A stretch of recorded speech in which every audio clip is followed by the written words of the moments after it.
Buenos días, bienvenidos a Entrevista Venevisión. Soy Ibrahim López Piñero y en este espacio vamos a analizar temas de interés nacional e internacional. Hoy en estudio nos acompaña el profesor Leonardo Carvajal, docente investigador de la Universidad Católica Andrés Bello. Bienvenido. Muchísimas gracias, Ibrahim, por la invitación y quiero aprovechar de entrada, regalarte un libro producto de muchas investigaciones.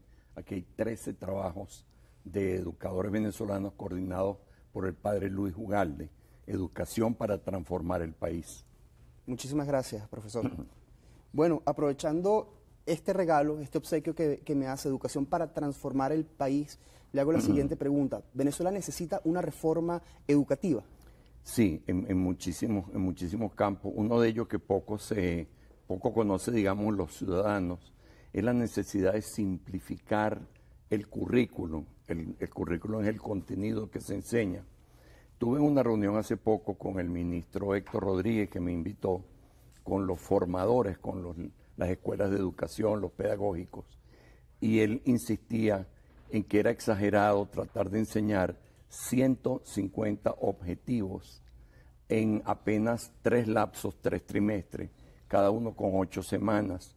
Te salían 24 semanas y te salía a 6 objetivos por semana. Y realmente el que entiende lo que es un objetivo de enseñanza, por ejemplo, explíquele a un muchacho y que él comprenda y practique y domine la regla de 3. Eso no se hace en un día y el currículum está estructurado de tal manera que un objetivo un día, mañana otro.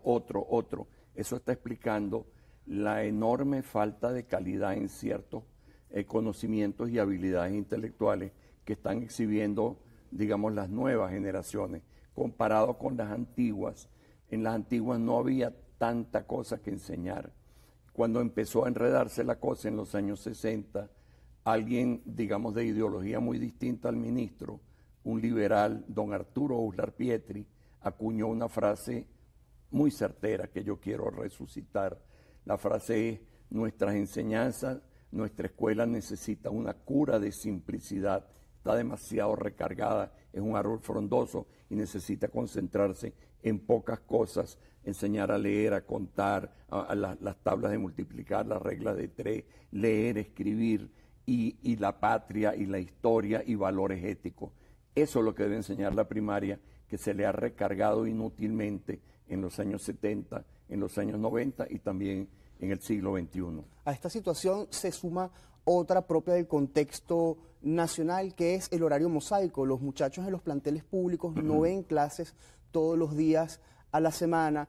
¿Qué soluciones se le pueden encontrar a esta situación y además qué consecuencias tiene para la sociedad venezolana? Hay un problema serísimo que yo espero que el ministro Héctor Rodríguez lo encare dentro de pocos meses, cuando de verdad tenga los datos suficientes para calibrar las deficiencias, los déficits entre oferta y demanda. Ha bajado muchísimo la población estudiantil y el ministro lo ha reconocido en varias alocuciones. Dijo que había en este momento 5.570.000 estudiantes de preescolar o de inicial hasta el nivel medio. Pero cuando él fue ministro el año 14, había 7,5 millones. Quiere decir que en la última década se fueron del sistema educativo 2 millones. Eso es muy significativo. Él lo reconoce, él no está ocultando cifras, no está inventando cifras. De la misma manera, Ibrahim, que se fueron estudiantes porque se fueron con sus familias al exterior o porque tuvieron que desertar del sistema porque no les alcanzaba el dinero para los gastos básicos, también hay menos docentes. O sea, hay un montón de cargos docentes, el ministro dice 500 y tantos mil cargos en todo el país. El país tiene 20 y tantas mil escuelas del gobierno, más unas 4.000 privadas, ¿ok? Y en todas se están cociendo habas, como dirían los españoles. En todas están faltando profesores, en colegios muy reputados, en colegios muy serios, en liceos serios, en liceos perdidos. O sea, eso que tú dices es sencillamente porque los profesores emigran y porque las escuelas de educación y los pedagógicos no estamos formando ya en los últimos años la cantidad de profesionales que se necesita. Te voy a dar un dato de mi universidad. Yo fui profesor 20 y pico de años en la UCB y el año 99 cambié y me fui a la UCAP. ¿Sabes cuántos estudiantes tenía la UCAP en la Escuela de Educación? 1.700. ¿Sabes cuántos tenía hace 3 años? 182, el 11%. Entonces, si nosotros no producimos la UP, la UCA, la UCB, etcétera, entonces el sistema se va quedando vacío y eso es un mal irreparable. Al muchacho le ponen una nota promedio en matemáticas sin haber tenido profesor. Eso es gravísimo. Apuntaste, creo que a la llaga peor del sistema. ¿Y cuáles son las consecuencias de esa situación para la sociedad venezolana a futuro? Mira, que nos llegan a la universidad, a las distintas carreras, en algunos casos sin, como decíamos antes, sin conocer la O por lo redondo, que le faltan conocimientos elementales, que le falta experiencia. No puede ser que estudiantes, por ejemplo, hayan dejado de ver matemática en segundo año, biología e historia en tercero. O sea, se van quedando vacíos y depende de la carrera que él estudie. Si dejó de ver 2 matemáticas, o sea, ¿cómo entra él en una carrera de ingeniería? Habrá que hacer propedéuticos, cursos de nivelación, por todo lo que le faltó del bachillerato. Ese déficit de docentes también está relacionado con la situación económica de los maestros y de los profesores. ¿Cuánto gana un profesor en la educación pública actualmente? ¿Cuál es la situación económica de los maestros? Mira, el ministro, sigo las cifras del ministro.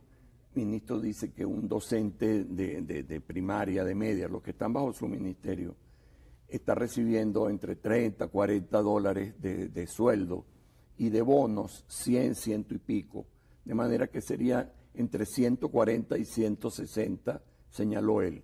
Estamos claros que eso no te alcanza para el mercado de una familia de un par de muchachos, ¿no?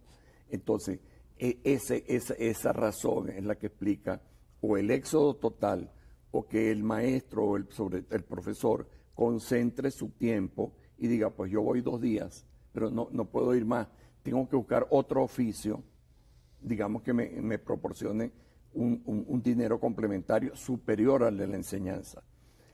El ministro señaló estar consciente de que él no puede, digamos, sacarse como el mago conejitos de una chistera. Y entonces está, digamos, calculando, esperando que mejore, que haya una recuperación económica, sobre todo en el campo petrolero. Y entonces a partir de allí, educación pueda recibir la cantidad realmente que necesita para pagar salarios mínimamente justos al menos, porque esto prácticamente no es un salario, es una limosna. Entonces eso, ahora mientras tanto, se ha dedicado a, nos lo explicó y por eso lo cuento, a recorrer ministerios, otros ministros, otros colegas, y entonces a buscar mecanismos, por ejemplo, ya que no le da un salario decente al educador, por ejemplo, conseguirles 25.000 viviendas nuevas y otras 25.000 a reparar, a créditos, digamos, blandos para línea blanca. Dijo el ministro que había 100.000 educadores en lista para operaciones quirúrgicas y entonces con el ministro de Salud va a tratar de acelerar eso. Es decir, en varios campos, 6 o 7, él va a tratar de ponerle, digamos, parches, de hacerle paliativos, de mejorar un poco, digamos, el contexto socioeconómico de los docentes, porque en el punto salarial sencillamente no tiene. Ahora, si Venezuela pasara a 1,5 millones de barriles por día, a 2 millones, entonces obviamente que tendrían que atender primordialmente educación, porque el Ministerio de Educación tiene 1.300.000 personas que dependen de él, del cual 300.000 son jubilados, 1 millón activos, la mitad docente, la otra mitad obreros, etcétera. Entonces, es el principal, digamos, soporte de la administración pública y el principal sitio donde tienen que ir los recursos. Pero si no hay globalmente recursos suficientes, pues no se puede. También hay otro tema que es intangible sobre la labor docente y que desincentiva a los estudiantes jóvenes que están ingresando a una carrera universitaria a estudiar educación, y es el prestigio o, digamos, el reconocimiento que tiene la labor educativa. ¿Qué se podría hacer, digamos, para que la sociedad venezolana reconociera el valor que tienen los maestros? Mira, yo creo que tenemos que hacer muchos esfuerzos en ese campo y en otros de comprendernos, de comprender un poco. Yo estoy, por ejemplo, yo no soy gobernero, yo soy de oposición, pero yo estoy tratando de comprender a un ministro joven a quien yo pienso que hizo una buena gestión el año 14 y que se encuentra con ese montón, no una papa caliente, un montón de papas calientes. Entonces está tratando de enfrentar eso. Yo creo que tenemos la sociedad que entender al docente. El docente tiene muchas fallas hoy en día y a la vez el docente que sigue en aula es un héroe. O sea, el que va 2, 3 días a la semana es un héroe, pero a la vez tiene muchas fallas globalmente considerado. ¿Por qué? Porque si ese docente tiene 25 o 30 años, ¿sabes qué? Es de la generación Z y él ha sido educado en un sistema educativo que se ha debilitado mucho y se ha debilitado en la base, en la primaria. Entonces hay cosas básicas que los maestros de antes enseñaban. Por ejemplo, nos hacían leer, nos enseñaban a leer porque ellos sabían leer.